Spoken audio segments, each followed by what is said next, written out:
Okay, this is the start of my 2013 Gemini project.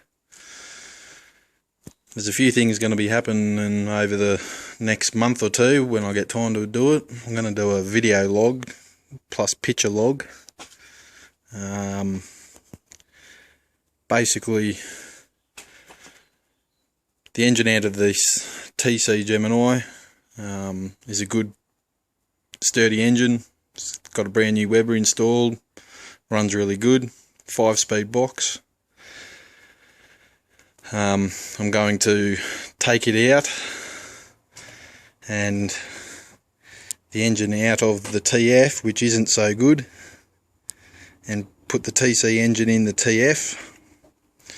Reason being, the old TF's got an oil leak issue and is not running the best at the moment, so fingers crossed I can put the TC engine in all as is. This one also has a 4-speed box, which the TC has a 5-speed box. I'm going to convert them over at the same time. Basically have this one as a spare. At some point maybe get it reconditioned. But main reason being, use this one as a daily driver as it was intended. Later on, after the TC engine bay is all clear, I'm going to rub it back, spray it in the same colour red, and then basically convert from my Marine TD this FJ20 engine. Reason being, the body on this TD is just pretty crap. It's got rust in every spot imaginable. So yeah, enough talk. We'll get into it and I'll do a bit of a log and go from there. Okay, first things first is I've dropped out the oil pan from the TF, and I'm just going to drop the liquids, the radiator, and separate the gearbox. I'll have to drop the gearbox oil, basically, and undo most bolts connecting the engine to the car. Also need to disconnect, obviously, lines or fuel lines, anything basically on the block.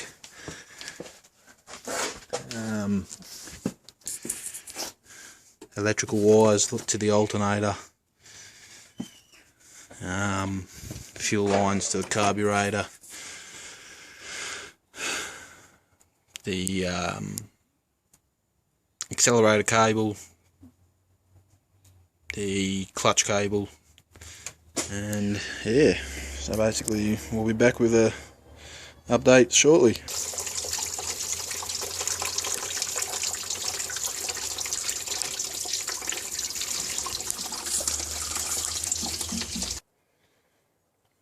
Okay, with the radiator out now, is there amongst a whole lot of others, of course.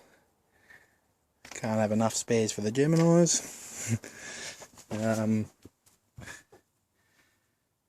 Basically, more bolts and things you can leave on, and nuts you can leave on, save you trying to find them later, the better.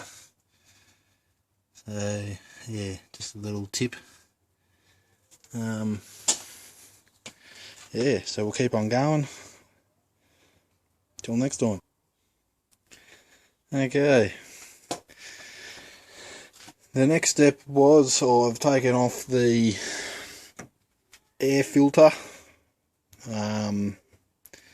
Basically 2 bolts, 2 main bolts, this one and this one. Basically this hose here that runs underneath the carburetor there, goes to that there, and also this tube that goes to that little canister there to this one here, that one there. Basically also this bigger tube that was connected to the rocker cover there to there, but we won't be needing that.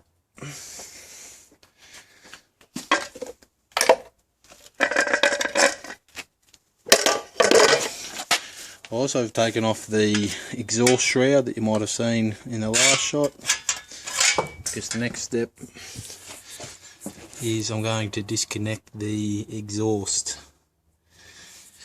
1, 2, 3, 4, 5, 6 and 7.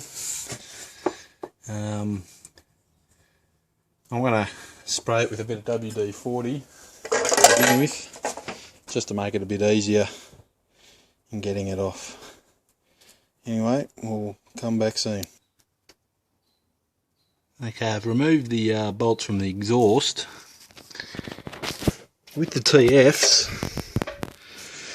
there's usually a lot of sometimes pollution gear that doesn't really give it all that much performance. Some say it shouldn't really even be on there. I suppose for pollution purposes, a good thing, but yeah, I certainly won't be putting any of it on the TC engine when it goes back in here. There was a whole lot more actually to it that I have taken off previously, and another hindrance of taking off the exhaust is this pipe here that runs up the back here into the intake side, just here.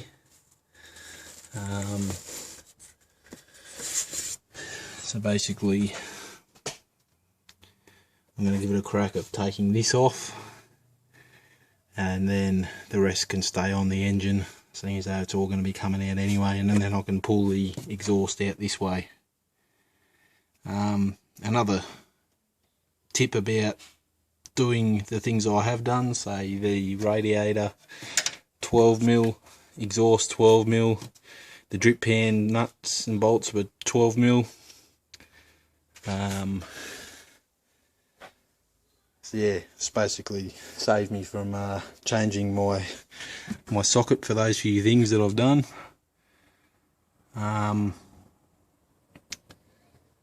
You'll find that the engine mounts and things later on, when you're about ready to pull it out, they'll be a bit bigger. There'll be a 14mm, and the alternator is also a 12mm. So basically I do everything that is 12mm first, and then go from there. Anyway, I'll be back shortly with an update, hopefully with this one off. We'll get some WD-40 on here also, so you can see I've sprayed those ones because they're a bit rusty and gummed on. So be back shortly. Okay, basically I've moved away the exhaust. By the way, this nut on the anti-pollution gear is a 22mm.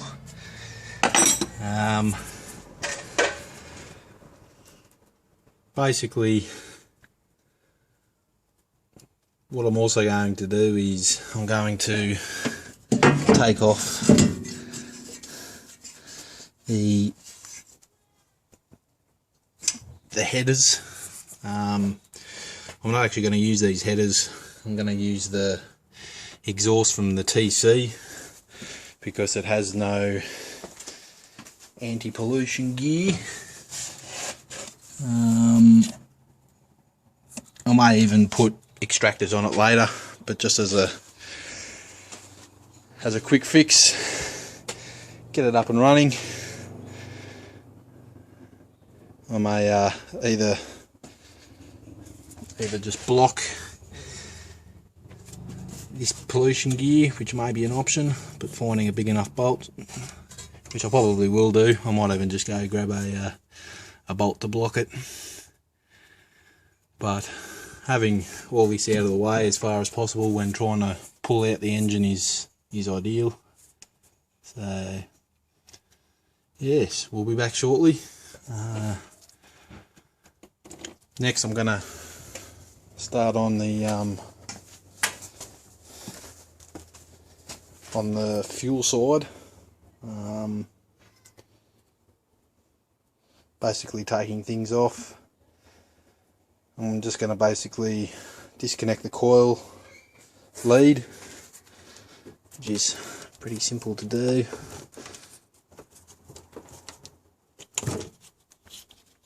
Just leave that in the middle. I'm going to leave the alternator, the dizzy and everything on the car, on the engine, as the same with the TC. Drop it straight in and just connect it up to the coil.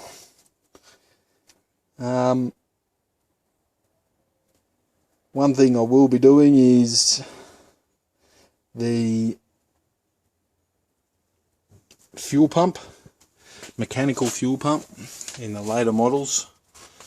I think this may be the problem with this engine. I think it might be the diode goes in them fairly often. I've replaced one, and I think this one was brand new, and only a few months later I think the diode's gone again. Either that or a cracked ring in the engine, but not 100% sure on the cracked ring. We've compression tested it. Most cylinders seem alright compression wise, but I'm a bit skeptical. It keeps dropping petrol into the oil, hence leaking. I think it's filling it right up to the brim and leaking, maybe deteriorating the sump gasket, and it's just too liquefied for even the sump plug nut or bolt. So I'm actually going to put the TC fuel tank with the original fuel tank pump setup into the TF, run the same lines from the TC through this into the engine, and just totally dismiss all the mechanical fuel pump. Yeah, basically as is in the TC. So yeah, I'll get to it, start pulling off a few more things, and we'll see you shortly. Okay, from the inlet manifold side, the first two things I've chosen to take off, because I must admit I've gone to pull out an engine in the past and thought, why isn't it coming out, and forgotten to take off, is the air conditioning hoses. Basically the bottom and the top. Basically this tube, and there's another one right underneath the manifold there, which is a bit tricky to get to, especially if the clamp isn't facing the right way, which in this case luckily it was. So when reinstalling it, we'll make sure it's there the right way. And yeah, so basically going to start with the fuel, the accelerator cables, etc, etc. So be back soon. Okay, for this episode, it's going to be the last of this episode. The other two hoses on this side of the manifold that I've just taken off are the brake vacuum hoses. Obviously big one to that one, small one to that one, small one to that one, and the small one goes in underneath this tab. What I have noticed with the TF, slight changes, you'll find slight changes in years of engine. I'm going to change this plug to basically, as you'll see on this one, is a bit different and doesn't have exactly the same brake, doesn't have the little one. So I'm going to take this one out once the engine's over and plug in the new plug.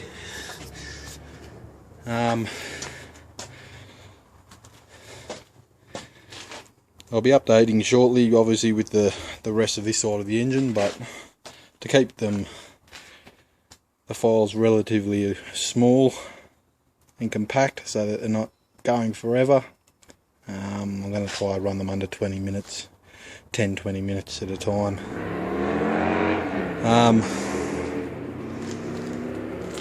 With the big hose, it has one of these types of clamps. Very difficult to get off by hand, almost impossible, and also the any small pliers are almost impossible, so I use the multi grips, which have a fairly wide type of grip, just to get it down the hose a bit. Anyhow, I'll be back shortly with a bit more of this side of the engine.